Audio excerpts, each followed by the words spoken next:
You are not just a waitress, are you?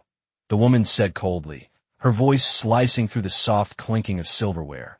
Because no one with your shoes should be standing near our table. The laughter came first, low and cruel, spreading across the private dining room like a stain. Sophie Bennett stood frozen beside the table, her fingers tightening around the tray as a glass of red wine trembled in her grip. The room smelled of expensive steak and polished wood, the kind of place where every plate cost more than her entire week of tips. A man leaned back in his chair, swirling his drink as he looked her up and down. Did they start hiring from the streets now? He added. And just like that, the final thread of dignity snapped. The glass slipped. Red wine spilled across the white tablecloth, blooming like blood under the chandelier light. Gasps. Then more laughter. Sophie inhaled slowly, steadying herself, her face calm, almost too calm, as if something deeper than embarrassment had just been switched on inside her. Before continuing, comment where in the world you are watching from and make sure to subscribe because tomorrow's story is one you cannot miss. Sophie lowered the tray with controlled precision, her eyes lifting for the first time to meet theirs, not with anger, not with tears, but with something far more unsettling. The matriarch of the Harrington family, Victoria Harrington, adjusted her diamond bracelet as if Sophie were nothing more than a stain to be wiped away. You will apologize, Victoria said, her tone final, absolute. Around her, the family waited, amused, entitled, certain of their power. Across the table, Ethan Harrington did not laugh. His jaw tightened, his gaze lingering on Sophie longer than it should have, as if he were trying to understand something the others could not see. Sophie reached for a cloth and began to clean the spill, each movement deliberate, unhurried, the room growing quieter with every second that passed. I am sorry, she said softly, but her voice carried in a way that made the words feel heavier than they should have. She straightened, placing the cloth down, and for a brief moment, the noise of the restaurant seemed to fade into nothing. Her eyes moved across each face at the table, memorizing them, measuring them, as if committing something important to memory. Then she said just loud enough for them all to hear, "You will remember this night." A faint smile touched her lips, gone as quickly as it appeared, leaving behind a silence that no one in that room could quite explain. The manager rushed over, apologizing profusely, ushering Sophie away, whispering harsh warnings about her job, her attitude, her place. But Sophie did not argue. She simply nodded, untied her apron, and walked toward the back hallway, her footsteps quiet against the polished floor. Behind her, the laughter slowly returned, louder this time, confident, careless, unaware that something had already shifted. Outside, the cold night air wrapped around her as she stepped onto the empty street, neon lights reflecting in the puddles along the curb. A black car waited at the corner, engine running, headlights cutting through the dark. Sophie paused for a moment, looking back at the glowing windows of the restaurant, her expression unreadable, then walked toward the car without hesitation. As the door opened and she slipped inside, the driver turned slightly, his voice respectful, almost cautious. "Miss Bennett," he said, "the acquisition papers are ready. The hotel will be transferred by morning." Sophie leaned back against the leather seat, her eyes closing briefly as the city lights flickered across her face. When she opened them again, there was no trace of the waitress left, only quiet, controlled power. "Good," she replied softly. "Then tomorrow," she said, a faint edge of steel beneath her calm tone, "we begin." The car door closed with a quiet, solid sound that seemed to seal off the world Sophie had just stepped out of, and for a moment, the city noise faded into a distant hum as the vehicle pulled away from the curb, leaving behind the glowing restaurant and the people who still believed they had power over her. Inside the car the air was warm, controlled, untouched by the cold outside, and Sophie sat still, her posture relaxed but her eyes sharp, reflecting passing streetlights like brief flashes. Of memory, the driver kept his gaze forward, both hands steady on the wheel as traffic moved slowly through the late evening streets. "The board has been waiting for your confirmation," he said carefully, his tone respectful. They were not expecting the timeline to move this quickly. Sophie did not respond immediately, her fingers brushing lightly against the edge of her sleeve-wear. A faint stain of wine still lingered, a small reminder of what had just happened. But there was no anger in her expression, only calculation. "It is not quick," she said at last, her voice calm and even. "It is right on time."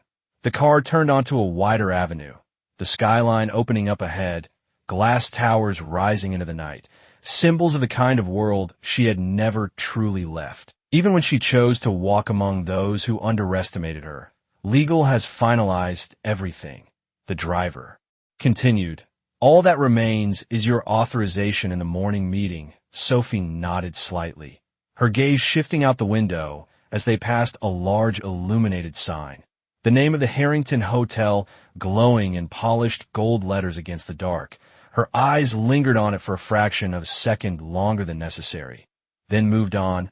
"They think they own that place," she murmured, almost to herself. "They think they built it." Her lips curved faintly, not into a smile, but into something quieter, more certain. Tomorrow, they learn the truth. The car slowed as it approached a red light, and for a brief moment, the reflection of the hotel sign appeared again in the window beside her, overlapping with her own reflection, blending two worlds into one. Behind them, several blocks away, inside the restaurant, Ethan Harrington remained seated long after the rest of his family had resumed their dinner. The laughter had returned, louder, sharper, but it no longer sounded the same to him. It felt hollow, forced, like an echo of something he could not quite ignore. He replayed the moment again in his mind. The way Sophie had stood there, the way she had spoken, not like someone defeated, but like someone who had already decided the outcome. "You are quiet tonight," Victoria Harrington said, her voice cutting through his thoughts as she dabbed her lips with a napkin. "Do not tell me you are still thinking about that girl." Ethan leaned back in his chair, his eyes drifting toward the empty space where Sophie had stood. "She was not just a waitress," he said quietly, the words slipping out before he could stop them. A brief silence followed, then a soft, dismissive laugh from one of his relatives. "They all look important in their own heads," another voice added. "That is how they survive." Victoria did not laugh. She studied her son for a moment, her gaze sharp, assessing. "Do not romanticize people beneath you, Ethan," she said, her tone firm, controlled. "It is a weakness." Ethan met her gaze, something unspoken passing between them, something that had been building for years. "Or maybe," he replied slowly, "it is the only thing that is real." The tension lingered, thick and uncomfortable, before Victoria turned away, signaling the end of the conversation with a simple gesture of her hand. The dinner resumed, but Ethan no longer tasted the food, his thoughts elsewhere, outside, somewhere between the girl who had just been humiliated and the strange certainty in her voice when she said they would remember this night. Back in the car, Sophie reached in her bag and pulled out a slim folder, its contents neatly organized, precise, the top page bearing the official seal of Bennett Capital, her name printed clearly beneath it. She opened it slowly, scanning the documents. Not because she needed to, but because she understood the weight of what they represented, years of planning, patience, and quiet observation, all leading to this moment.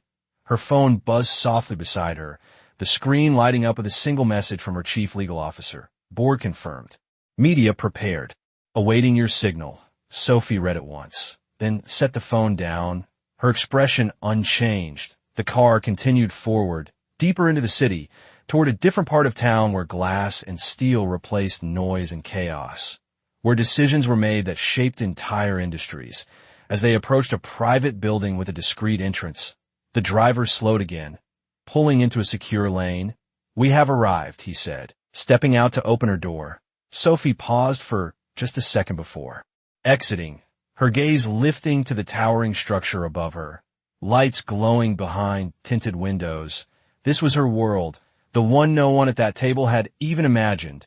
As she stepped onto the pavement, the cool air brushed against her face, but it no longer felt cold. Not tonight. Not anymore, because the game had already changed, and they just did not know it yet. The building rose above Sophie like a quiet declaration of power, its glass surface reflecting the city lights in long, endless lines. And as she stepped inside, the atmosphere shifted instantly, the soft echo of polished marble. Floors, the subtle scent of cedar and leather, the controlled silence of a place where every movement mattered. The receptionist straightened the moment she saw Sophie, her expression changing from routine politeness to immediate recognition. "Good evening, Miss Bennet," she said, her voice careful, respectful.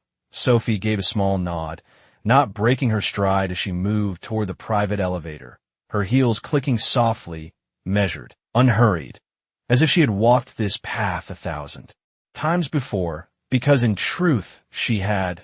The doors opened without delay, and she stepped inside alone, the city falling away beneath her as the elevator ascended, floor after floor, each second carrying her further from the world she had just left behind.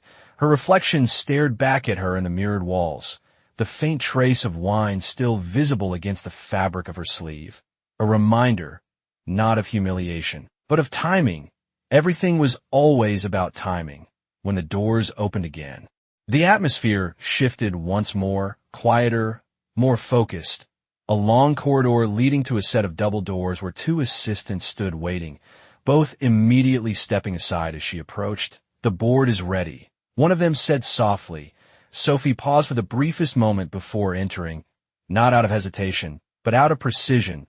The room inside was expansive, a long table stretching across the center, surrounded by men and women in tailored suits, conversations stopping the instant she stepped in, every eye turning toward her, not with curiosity, but with expectation.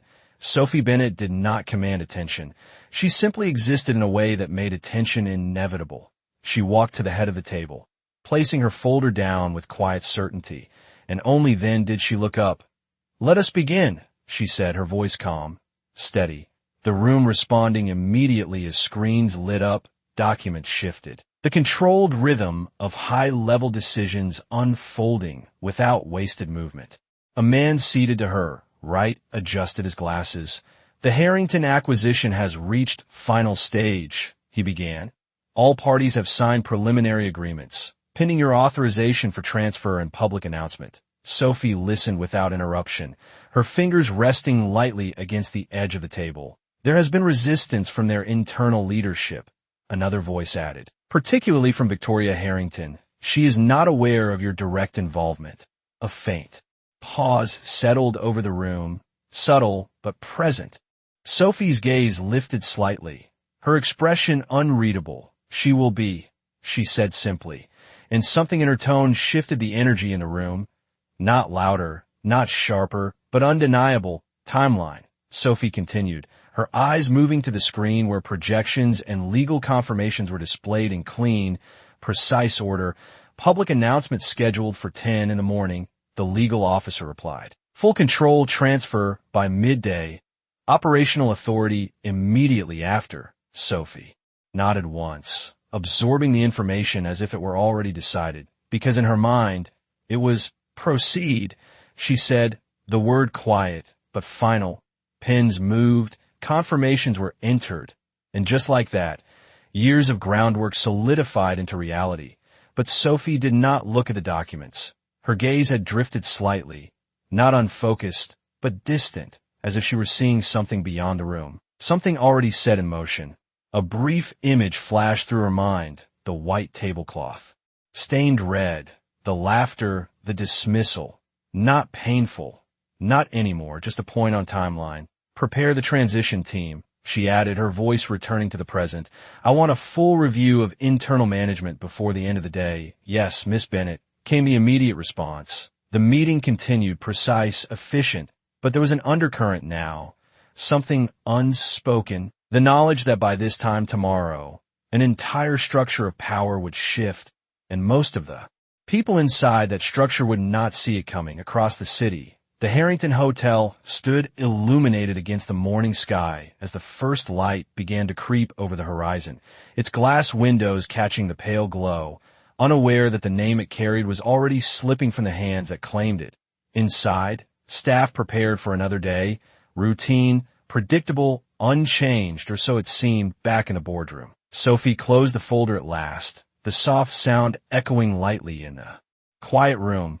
"That will be all," she said, rising from her seat, and as she turned to leave, there was no hesitation in her step, no doubt in her expression, only the quiet certainty of someone who had already seen the ending long before anyone else had even realized the story had begun. Morning arrived with a deceptive calm, sunlight stretching across the polished floors of the Harrington Hotel lobby, casting long golden reflections that made everything appear steady, untouchable, as if the world inside these walls could not possibly change. Staff moved through their routines with practiced precision, greeting guests, adjusting displays, checking reservations, all unaware that the foundation beneath them had already shifted. At the center of it all stood the front desk, where Ethan Harrington leaned casually against the marble counter, a cup of coffee in his hand, his expression distant, thoughtful, his eyes scanning the space not as an owner's son, but as someone searching for something he could not quite name. The events of the previous night lingered in his mind, replaying in fragments. The way Sophie had held herself, the way she had spoken, it did not match the image his family had forced onto her, and the more he thought about it, the less it made sense. "You are here early," came a voice behind him, sharp, composed, unmistakable. Ethan turned slightly to see Victoria Harrington approaching, her posture flawless, her presence commanding as always, dressed in a tailored suit that reflected both power and control. "There's a board call at 10, she continued, her tone efficient. "I expect you to be present." Ethan nodded slowly, though his attention drifted again toward the entrance, as if expecting someone to walk through those doors. "About last night," he began, his voice quieter now, but Victoria raised a hand, cutting him off before he could continue. "It was nothing," she said firmly. "A minor inconvenience, already handled." Ethan studied her. For a moment, something unsettled beneath the surface. "You do not think it was strange?" he asked, the way she spoke. Victoria's gaze hardened slightly. "What is strange," she replied, "is that you are still thinking about a waitress." The word lingered in the air, dismissive, final, but Ethan did not look away this time. "She was not afraid," he said, almost to himself. "People like that are always afraid." Victoria responded immediately. "That is why they stay where they belong." The conversation ended there, at least on the surface, but something had shifted, something neither of them fully acknowledged. Across the lobby, a young staff member struggled quietly with a stack of linens near the service corridor, one bundle slipping dangerously from her grasp. Ethan noticed, setting his coffee aside as he stepped forward without hesitation, catching the falling linens before they hit the floor. "Careful," he said, offering a small, reassuring smile as he helped her steady the load.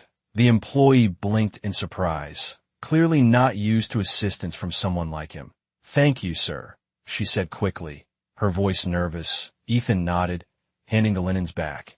"You are doing fine," he replied simply, the moment brief, but genuine, and as he stepped back, his thoughts returned again to Sophie, to the way she had moved, the way she had carried herself even while being humiliated. It was not weakness, it was control, and that realization settled into his mind with growing clarity. Somewhere above them, in a private office overlooking the city, the first signs of disruption began to take form. Phones rang with unusual urgency.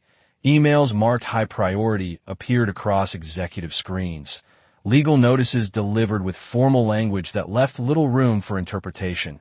Inside the boardroom, Victoria took her seat at the head of the table, her expression composed, unaware that the meeting she was about to lead would not unfold the way she expected.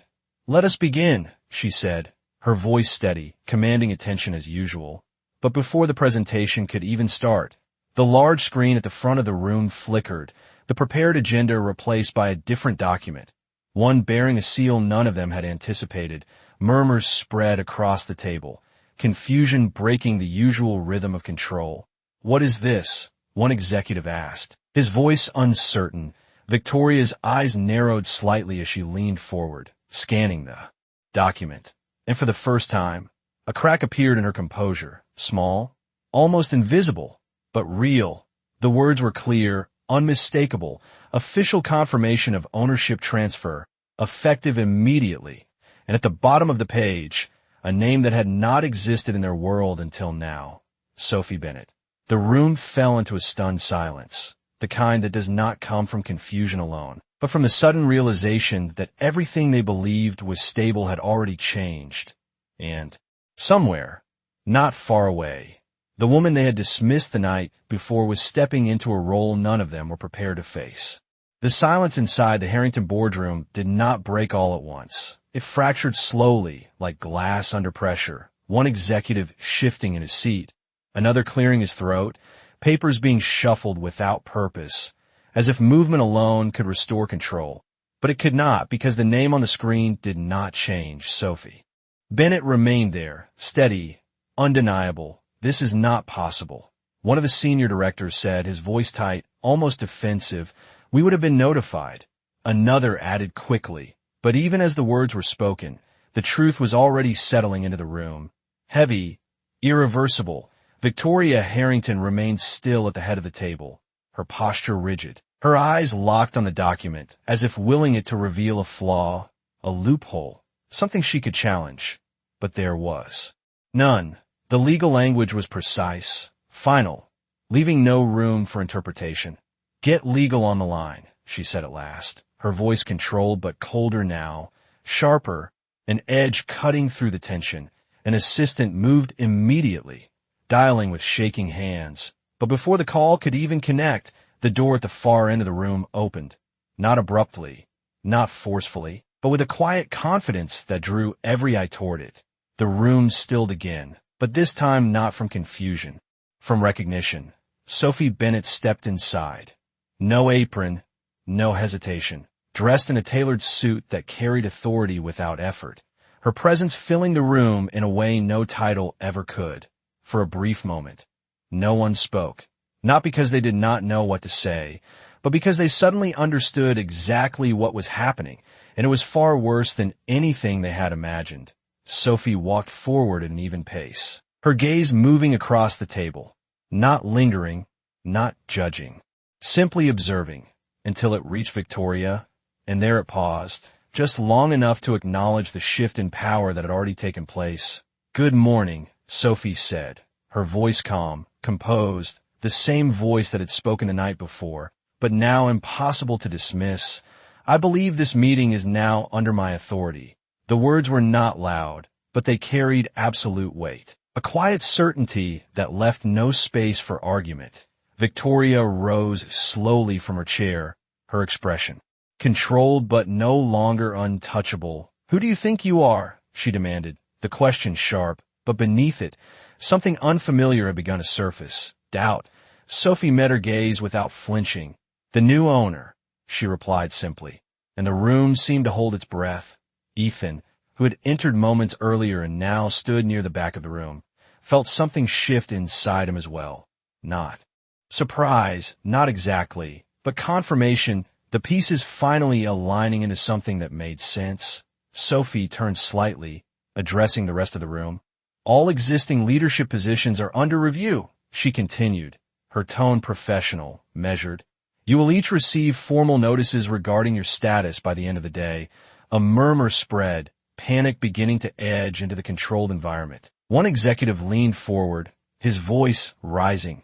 "You cannot just walk in here and take over everything overnight." Sophie glanced at him briefly. Not dismissive, not harsh, just certain. "It was not overnight," she said. "It only looks that way because you were not paying attention." The words landed harder than any accusation, because they were true. Victoria stepped forward, her composure tightening around her like armor.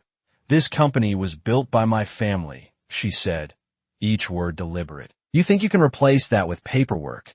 Sophie's expression did not change, but something in her eyes sharpened slightly. "No," she answered. "I'm not replacing it." She paused, just a fraction of a second, enough to let the weight of what came next settle in. "I'm correcting it." The room fell silent again, deeper this time, because the shift was no longer just legal. It was personal. Ethan watched the exchange, his gaze fixed on Sophie, seeing not the waitress from the night before, but the person she had always been, someone who did not need to raise her voice to change everything. And as Sophie turned to leave, her presence lingering even as her footsteps faded. One truth settled over everyone in that room.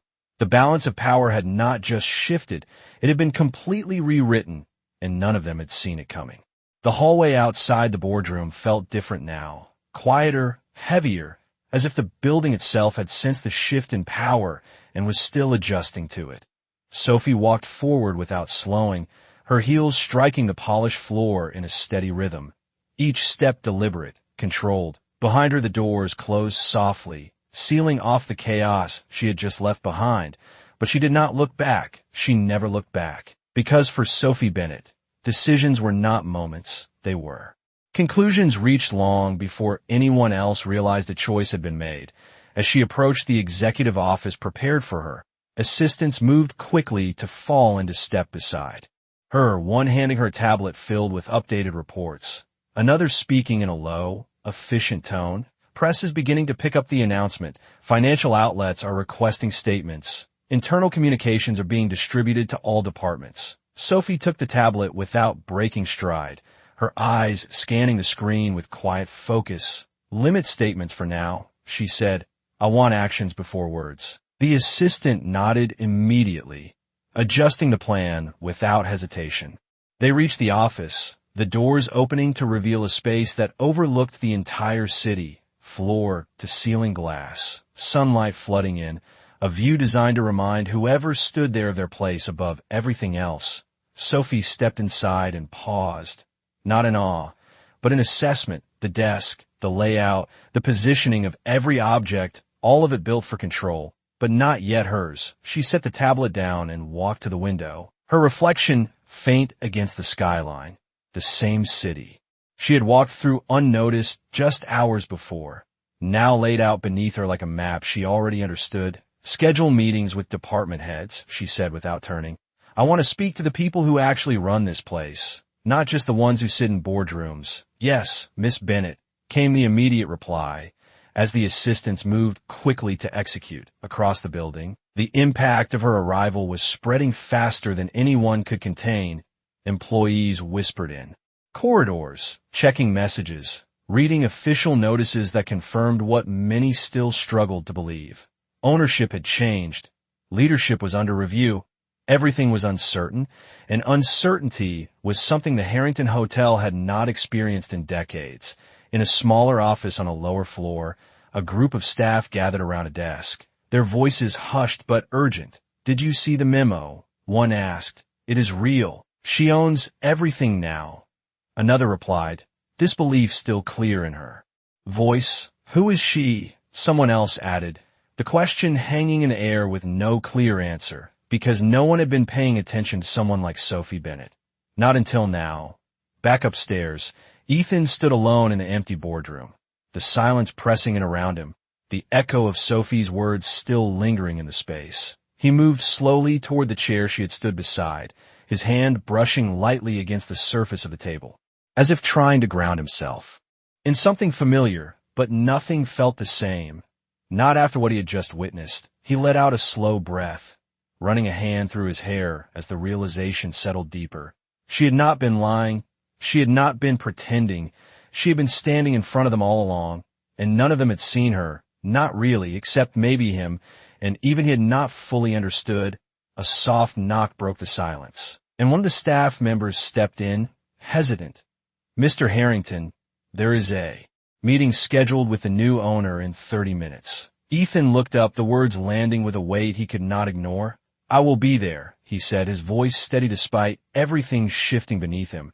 As the staff member left, Ethan glanced once more at the chair Sophie had occupied, then turned and walked out, somewhere between curiosity and something else he could not yet name pulling him forward, back in the executive office. Sophie had already moved on to the next phase, reviewing department reports, listening to briefings, absorbing information at a pace that left those around her struggling to keep up. But she did not rush.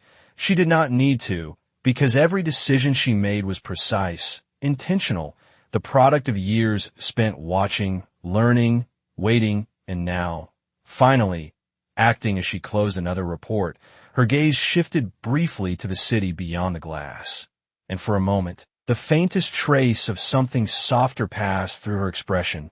Not regret, not doubt, but recognition of how far she had come and how much further she intended to go. Then it was gone, replaced once again by the quiet authority that now defined every room she entered. "Send in the first department head," she said, her voice calm, and the next chapter of control began. The meeting room prepared for department reviews was smaller than the boardroom, but the tension inside it felt sharper, more personal, as if the air itself carried the weight of decisions that would not just affect numbers on a screen, but real lives beyond these walls. Sophie sat at the head of the table, a single folder placed neatly in front of her, her posture relaxed yet unmistakably in control, while across from her sat the first department head, a middle-aged man whose confidence from earlier that morning had clearly faded, his hands clasped together as he waited, uncertain of what would come next. "Tell me how this place actually runs," Sophie said, her tone calm, not accusatory, but direct. The man hesitated for a moment before answering, launching into a rehearsed explanation about operations, efficiency, and performance metrics, but Sophie listened differently, her eyes not just on him, but on the gaps between his words, the things he avoided saying, the things he assumed she would not notice. After a few minutes, she raised her hand slightly, stopping him mid-sentence. "That is how it is supposed to run," she said, her voice even. "I am asking how it really runs." The silence that followed was heavier than any confrontation. The man swallowed, his gaze shifting, and for the first time, honesty began to surface. "There are cost-cutting measures," he admitted carefully. "Staff hours have been reduced. Service expectations increased. Turnover has been higher than reported." Sophie nodded once, not surprised, just confirming what she already knew. "And how are the employees treated?" she asked, the question simple, but the answer far more complicated. The man hesitated again, longer this time, because the truth was not something that could be framed as strategy. "They are expected to perform," he said finally, choosing his words with caution. Sophie leaned back slightly, studying him, then the file in front of her, then back to him again. "Expected," she repeated softly, as if weighing the word itself. "Or pressured." The man did not respond, because he did not need to. The answer was already clear outside the room. Employees moved through their shifts with a new kind of awareness, whispers spreading faster than official statements, some filled with hope, others with fear. In the service corridor, the same young employee Ethan had helped earlier stood with a coworker, her voice low but urgent. "What if they start firing people?" she said, her hands twisting. Nervously, "What if we are next?" Her coworker shook her head, trying to reassure her, but uncertainty lingered in both their expressions. They had seen changes before, but never like this, never this sudden, never this complete. Back inside the meeting room, Sophie closed the file with a soft sound, her decision already formed. "Thank you," she said, her tone neutral, not revealing what would come next. "You may go." The man stood quickly, almost relieved, though his uncertainty remained. As he left, the door opened again almost immediately, and the next department head entered, followed by another, and another, each conversation peeling back another layer of the system that had been carefully maintained for years, revealing not just inefficiencies, but patterns of neglect, of quiet exploitation, of decisions made far above the people who carried their consequences. Time passed, though inside the room it felt suspended, measured only by the steady rhythm of truth replacing assumption, until finally, the door opened once more. And this time, Ethan stepped inside, his presence different from the others. Not defensive, not rehearsed, but searching. Sophie looked up as he entered, their eyes meeting for a brief moment that carried more recognition than surprise. "Mr. Harrington," she said, acknowledging him without formality. Ethan gave a small nod, taking the seat across from her, the same position others had occupied, but the atmosphere shifted slightly. More focused, more charged. "You wanted to see me," he said, his voice steady, though there was something beneath it, curiosity, maybe even respect. Sophie folded her hands lightly on the table, studying him for a moment, not as an opponent, not as an ally, but as something not yet defined. "I wanted to understand something," she said. "Last night, you were the only one who did not laugh." Ethan held her gaze, the question landing deeper than anything that had been. asked of him all day, because it was wrong. He answered simply, no hesitation, no calculation, just truth. Sophie's expression did not change, but something in her eyes sharpened slightly, not skepticism, but interest. And today, she continued, where do you stand? The question was not about position, not about title, but about something far more fundamental. Ethan leaned back slightly, considering his answer. The weight of his family's name, the expectations that came with it, and the person sitting across from him who had just rewritten everything he thought he understood. I stand with what is real, he said finally, his voice quiet but certain. And for the first time since she had entered this building, Sophie allowed the faintest hint of approval to pass through her expression, subtle, almost imperceptible. But there, and in that moment, something shifted again, not power this time, but possibility. The tension that had begun as a quiet ripple inside the hotel now started to take shape as something sharper, something dangerous, spreading through departments, through whispered conversations, through messages passed between employees who were no longer sure which version of their workplace they would walk into tomorrow, inside a private lounge reserved for executive use. Victoria Harrington stood near the window, her reflection sharp against the glass. Her expression no longer composed in the effortless way it had been before, but tightened, controlled with intention, rather than certainty. Across from her sat two senior executives, both speaking in low, urgent tones. We need to challenge the transfer, one said, his voice tense. There must be grounds, something procedural. Victoria did not respond immediately, her gaze fixed on the city below, her mind moving through possibilities, strategies, angles of control she had relied on for years. But every path seemed to lead to the same conclusion. The transfer was real, and worse, it had been planned without her knowledge. Who is she really? The other executive asked, frustration edging into his voice. No one acquires an asset like this without a network, without influence. Victoria turned slowly, her eyes cold, calculating. Then we find a network, she said, her tone low but decisive. We find every connection, every weakness, and we use it. The men exchanged a glance, the strategy familiar, the approach effective in every situation they had faced before. But this time, there was hesitation. Something about Sophie Bennett did not fit into their usual patterns. Meanwhile, in the main operations office, tension manifested differently. Employees gathered in small clusters, voices hushed but urgent, rumors shifting by the minute. I heard she used to work here, one said, disbelief clear in her tone. Like actually work here as staff. Another shook his head. No way. People like that do not just appear out of nowhere. But even as they spoke, uncertainty lingered because something about the situation felt too precise, too intentional to be random. Across the hall, Ethan moved through the space with a different kind of awareness, noticing details he had never paid attention to before, the way employees avoided eye contact with management, the way conversations stopped when certain supervisors walked by, patterns that had always existed but had never mattered to him until now. He paused near the service corridor, watching as the same young employee from earlier struggled. Again, this time with a supervisor standing over her, his voice sharp, impatient. I told you this needs to be done faster, the supervisor said, his tone cutting. The employee nodded quickly, her hands moving faster, more nervous. I am trying, she replied softly, but the pressure only increased. Ethan stepped forward before he could stop himself. That is enough, he said, his voice firm, drawing both their attention. The supervisor straightened immediately, surprised. Sir, I was just making sure the work is done properly, he said quickly, but Ethan did not look convinced, his gaze steady. Then do your job without making it harder for someone else to do theirs. The words were calm, but carried a weight that left no room for argument. The supervisor nodded, stepping back, the tension easing slightly. The employee glanced at Ethan, gratitude and confusion mixing in her expression, as if unsure why someone like him would intervene at all. Ethan gave a small nod, then turned away, his thoughts already shifting back to Sophie, to the way she had spoken about what was real, about what mattered.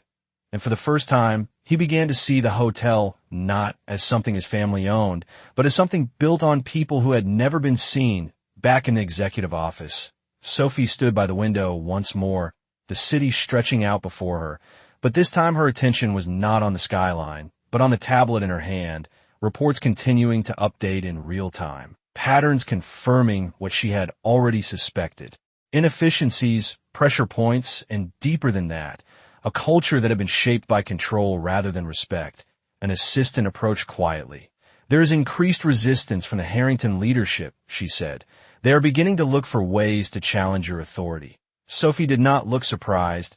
She had expected this, planned for it. Let them, she replied, her voice calm, almost indifferent. Resistance reveals more than compliance ever will. The assistant nodded.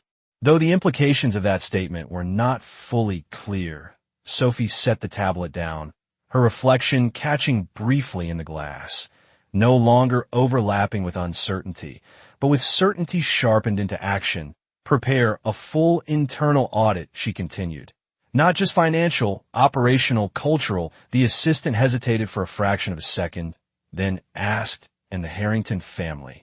Sophie's gaze shifted slightly, not away, but deeper, as if considering not just what needed to be done, but how it would be done. They will have their moment, she said quietly, and though her tone remained calm, there was something beneath it now, something that hinted at what was coming next, not just a shift in ownership, but a confrontation that would expose everything they had tried to keep hidden.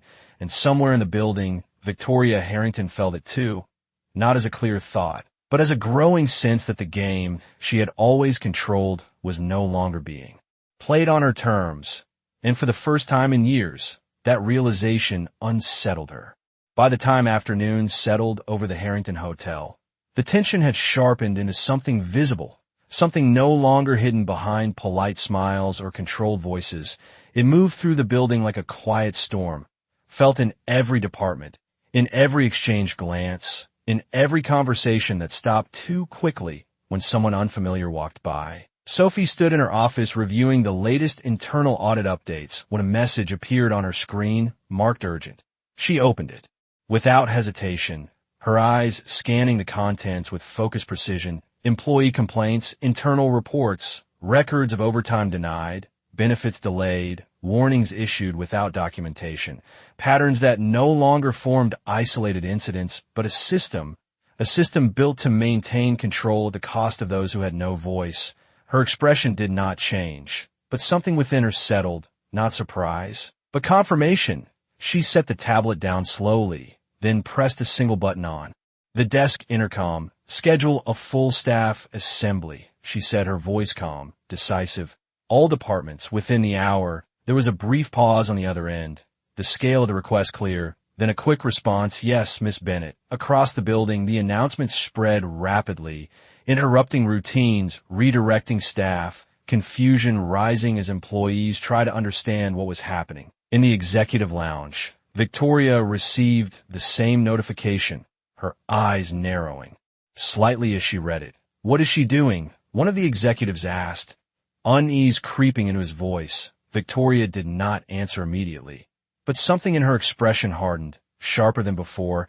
She is making a statement, she said finally, though even she could not fully predict what form that statement would take. In the lobby, employees began to gather, slowly at first, then in larger groups, uncertainty and anticipation mixing in the air, whispers moving faster than facts. Do you think people are getting fired? Someone asked quietly. Another shook her head. I do not know, but this does not feel normal. Ethan stood near the edge of the gathering, his eyes scanning the room, taking in the faces, the tension, the uncertainty that had replaced routine. He could feel it now more clearly than ever. This was not just about ownership. It was about everything underneath it, everything that had been ignored. Moments later, the elevator doors opened and Sophie stepped out, her presence drawing immediate attention without a single word spoken. The room gradually fell into silence, not commanded, but inevitable. She walked forward at an even pace, stopping where everyone could see her, her gaze moving across the crowd, not above them, not past them, but directly at them, acknowledging their presence in a way none of them were used to. She paused for a brief moment, allowing the silence to settle fully, then spoke, her voice clear, steady, carrying through the space without effort. "I know many of you are uncertain about what is happening," she began, "and you have every reason to be." A ripple of quiet agreement moved through the crowd, subtle, but real. "This building has changed ownership," she continued, "but more importantly, it is about to change direction." She let the words linger, not rushing, not softening their impact. "Over the past years, decisions have been made that prioritize control over people," she said, her tone still calm, but firmer now. "And those decisions have created a system where many of you have been asked to give more while receiving less." The crowd remained silent, but the weight of her words was felt, not because they were new, but because they were finally being said out loud. "That ends now," Sophie said, and the simplicity of the statement carried more force than anything louder could have. A few employees exchanged glances, unsure if they had heard correctly, unsure if they could believe it. But before the moment could settle, movement appeared at the edge of the room. Victoria Harrington stepped forward, her presence cutting through the atmosphere like a blade, her expression composed, but her eyes sharp, controlled. "You speak as if you understand this business," Victoria said, her voice measured, but carrying an unmistakable challenge. The room tensed immediately, attention shifting between the two women. Sophie turned slightly to face her. Not defensive, not aggressive, just steady. "I understand it well enough to know it needs to change," she replied. Victoria took another step forward, closing the distance, her authority pushing against Sophie's in a silent test of control. "And you think standing here, making promises will accomplish that?" she asked, her tone colder now, sharper. Sophie met her gaze without hesitation. "No," she said simply, "but actions will." And in that moment, the confrontation was no longer just about ownership. It was about truth, about power, about everything that had been hidden beneath polished surfaces for years.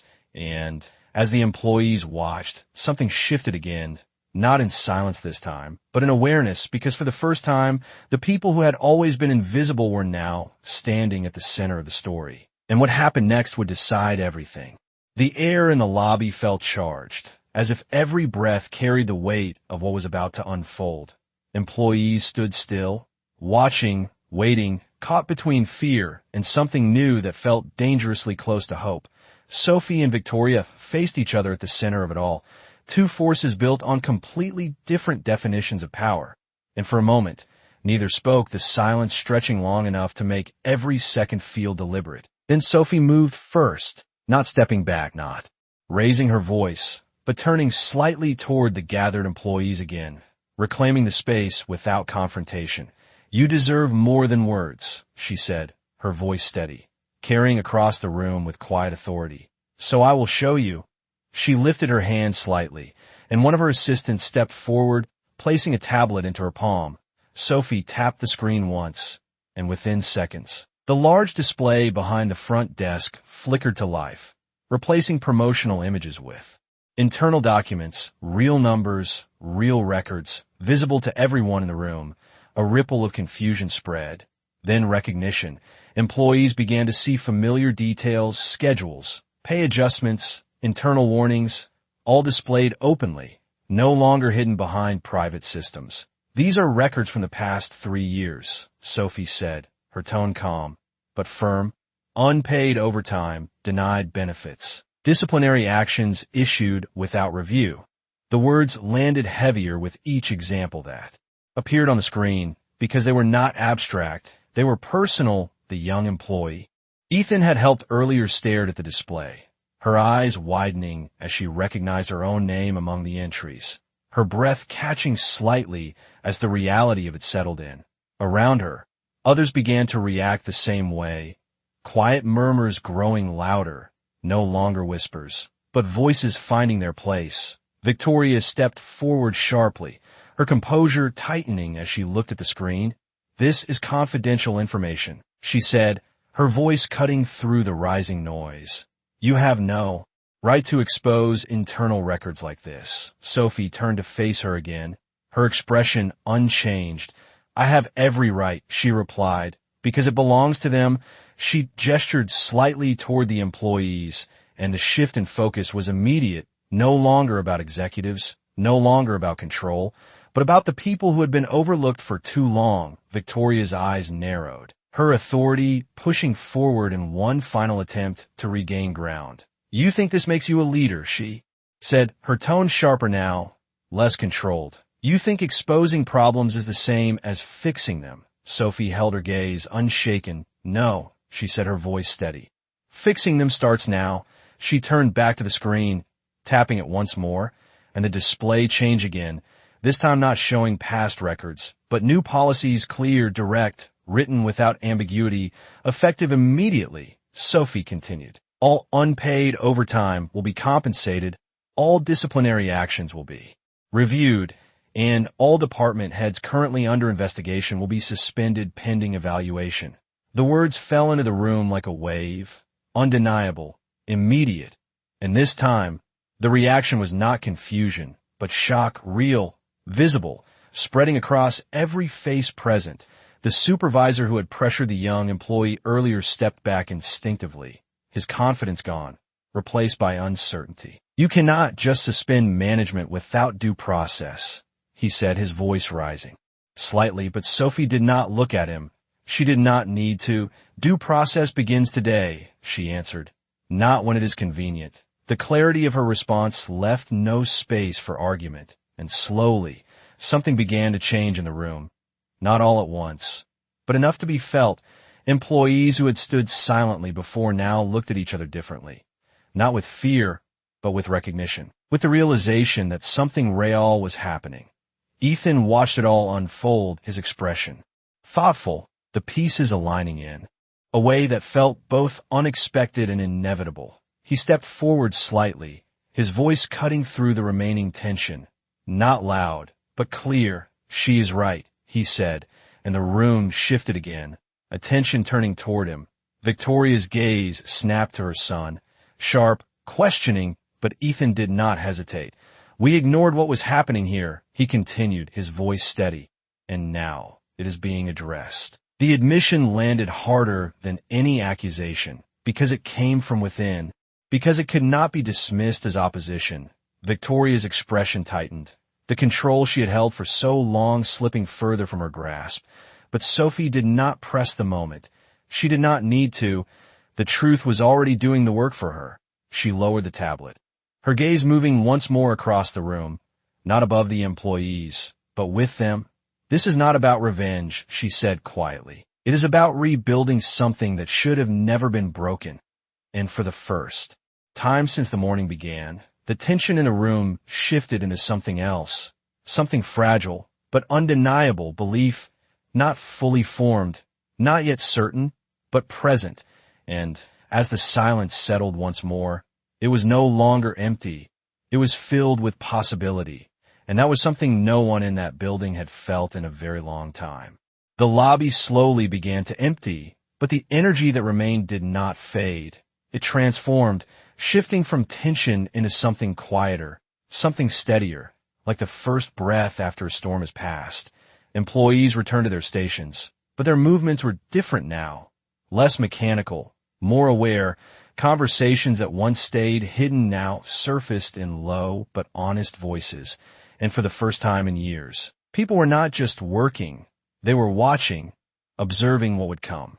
Next, upstairs in the executive office, Sophie stood alone by the window once more, the city stretching endlessly beyond the glass. But this time her reflection was no longer divided between two worlds. There was no waitress, no disguise, only clarity, only purpose. Behind her, the door opened softly, and Ethan stepped inside, pausing just long enough to take in the space, the shift, and the woman who had changed everything in less than a day.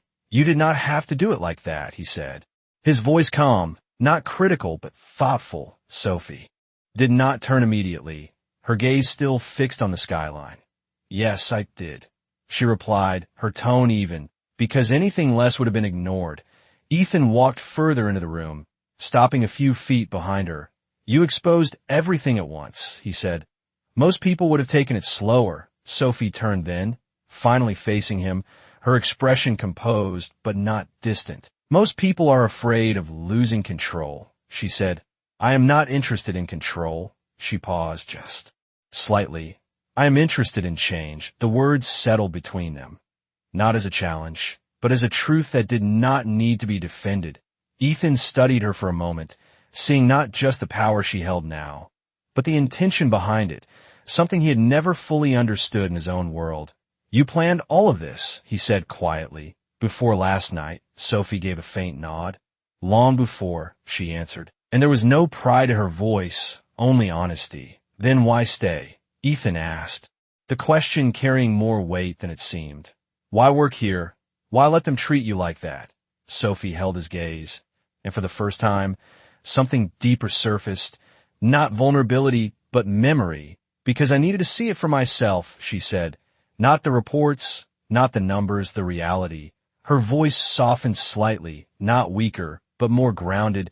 "You cannot fix something you have never felt." The room fell quiet again, but this time the silence was different, not tense, not uncertain, but reflective, as if both of them were standing in the space between what had been and what was about to be. Ethan exhaled slowly, processing her words, and for the first time, he understood the gap between his perspective and hers. He had inherited a system. She had studied it from the inside. "You changed everything in one day," he said almost to himself. Sophie shook her head slightly. "No," she replied. "I just revealed what was already broken." A faint pause followed then. Ethan stepped closer, his voice quieter now, but more certain. "Then let me help you fix it." The offer was simple, but it carried weight, not as a member of the Harrington family, but as someone choosing a different path. Sophie looked at him, not surprised, but considering, measuring not his name, not his position, but his intention. "Why?" she asked, not as a challenge, but as a question that required truth. Ethan did not hesitate. "Because I've been part of the problem," he said, "and I do not want to be anymore." The honesty in his voice did not need reinforcement. It stood on its own. And for a moment, Sophie said nothing, her gaze steady, searching. Then she gave a small nod, not agreement, not yet, but acceptance of the possibility. "Then start by listening," she said. "Not to me, to them." She gestured slightly, toward the building beyond the office walls, where the real work had always been done. Ethan followed her gesture, understanding settling in with a quiet clarity. "I will," he said, and this time there was no hesitation outside. The hotel continued to move, but something fundamental had shifted, not just in policy, not just in leadership, but in the way people saw themselves within it. And as Sophie turned back toward the window, the city reflected once more in the glass, no longer distant, no longer separate, but part of a larger vision that was only just beginning to take shape, because for Sophie Bennett, this was never about one moment, one confrontation, or one victory. It was about building something that would last long after the noise had faded. And for the first time, she was not standing alone in that vision. The following morning did not feel like a continuation. It felt like a beginning. Sunlight poured through the glass walls of the Harrington Hotel with a clarity that seemed almost intentional, as if the building itself was being seen for the first time without the shadows of what it had been. Employees moved through the lobby with a different energy, quieter, but stronger. Conversations no longer stopped when supervisors walked by, and small moments that once went unnoticed now carried meaning. A front desk employee helping a coworker without hesitation, a manager speaking with a tone that was no longer sharp, but measured, careful. The shift was not complete, but it had started, and that alone was enough to change everything. Upstairs, Sophie stood in the main conference room where a new meeting was about to begin, not with executives this time, but with a mix of department representatives, people chosen not for titles, but for perspective, people who had lived the system she was now rebuilding. Ethan stood beside her, not at the head of the table, but among the others, his presence quieter, intentional. He had listened the previous day, and now he was here to continue. The room filled gradually, hesitant at first, then more steady as employees took their seats, unsure what to expect, but willing to see. Sophie waited until the room settled, then stepped forward, her voice calm, but carrying easily through the space. "This is not a board meeting," she began. This is where we decide.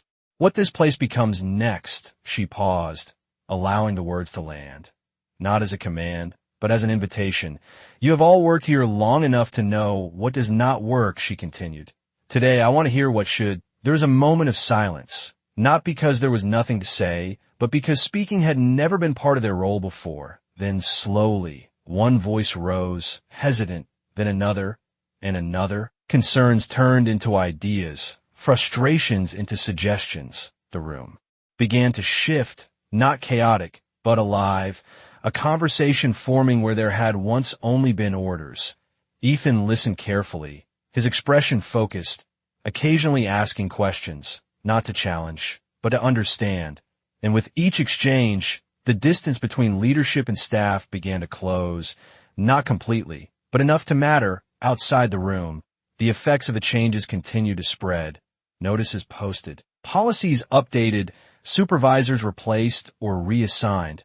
The structure that had once seemed unbreakable now adapting, reshaping itself under a new direction.